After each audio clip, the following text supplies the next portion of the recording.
Hello students, let us continue exercise 13.2, example 9, direct and inverse proportion.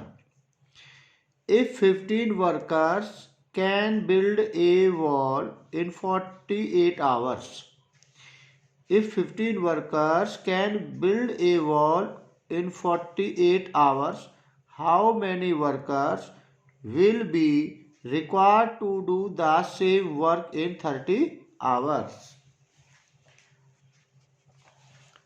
Let required number of workers to build the wall equal to y.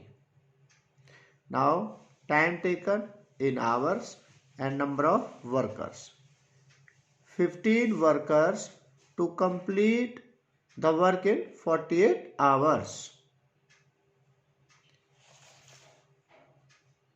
How many workers will be required to do the same work in 30 hours? Let in 30 hours take y workers. Clearly, more the number of workers, faster will they build the wall.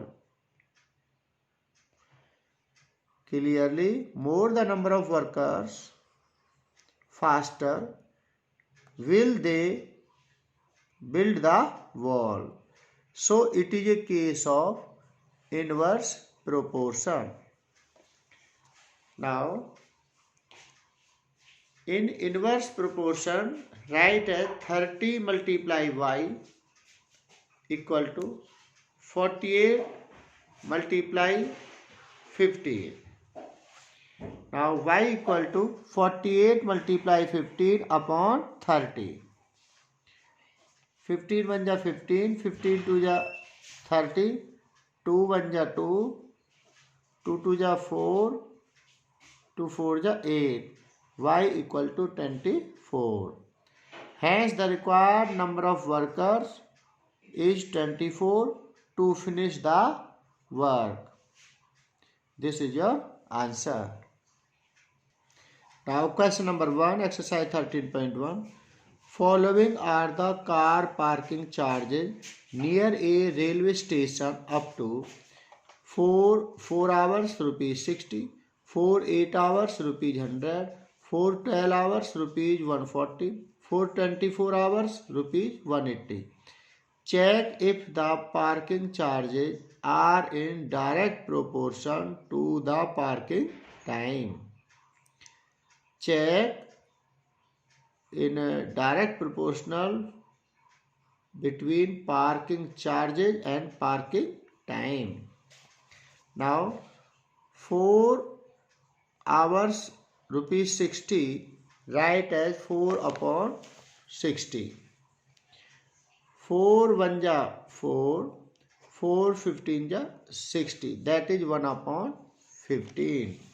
Now next 8 hours rupees 100, 8 upon 100, 4 2 ja 8, 4 2 ja 8, 4 5 ja 20, we get 2 upon 25. Now we see that 1 upon 15 is not equal to 2 upon 25. So 4 upon 60 is not equal to 8 upon 100. So both ratios are not equal. Hence, parking charges are not in direct proportion to the parking time. Hence, given parking charge is not directly proportional to the parking time. Now question number 2. A mixture of paint is prepared by mixing 1 part of red pigment with 8 part of base. In the following table, find the parts of the base that need to be added. Parts of red pigment, parts of base.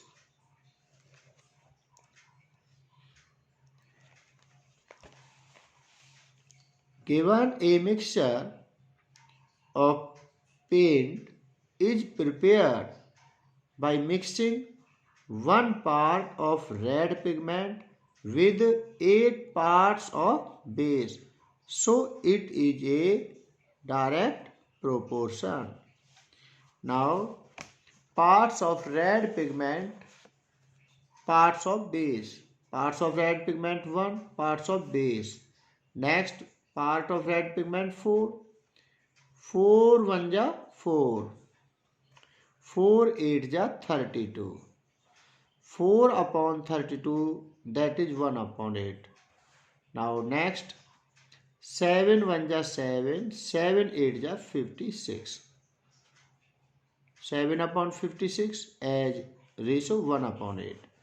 12 1 ja 12, 12 8 ja 96. 12 8 ja 96. 21 ja 20, 28 ja 160. This is your required same ratio. Clearly 1 upon 8 equal to 4 upon 32 equal to 7 upon 56 equal to 12 upon 96 equal to 20 upon 160. That is 1 upon 8. Hence given ratio are in direct proportion. Hence ratio of red pigment and part of base in direct proportion. This is your required answer. Now third question. In question second above, one part of a red pigment requires 75 ml of base. How much red pigment should we mix with 1800 milliliter of base? Let red pigment mix with 1800 milliliter of base equal to X part. According to question, one part of red pigment mixed with 75 milliliter of base. Now take X part of red pigment ratio with 1800 milliliter of base. Given ratio are in direct proportion. Here it is a direct proportion. Now 1 and 1800 are extreme term and 75 and X are middle term. So we write product of middle term equal to product of extreme term. Product of middle term is equal to product of extreme term. Product of middle term 75 multiply X equal to product of extreme term 1 into 1800. X is equal to 1800 upon 75.